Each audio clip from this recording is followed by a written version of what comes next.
Grupo Sada és una empresa que l'estar ubicada en Sueca i produir-se el concurs internacional de paelles en la mateixa localitat, siguent el pollastre un dels principals ingredients de la paella, decidim que, a més de ser un gran portal publicitari, que millor moment que patrocinar el producte ahí.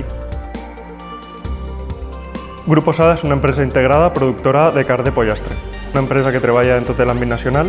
Així estem parlant de la planta que tenim ubicada en Sueca. És una planta amb més de 30 anys de recorregut, en una plantilla sobretot afinca en operaris locals i que treballa en producte de qualitat i adaptat a l'entorn local. Grupo Sada és una empresa altament professionalitzada, estem integrats des de l'origen, comptem en producció de pollastre viu fins a la carn de pollastre, passant per totes les etapes de producció, i donem assistència des de les granges integrades fins al carnisser professional que necessite qualsevol tipus d'ajuda.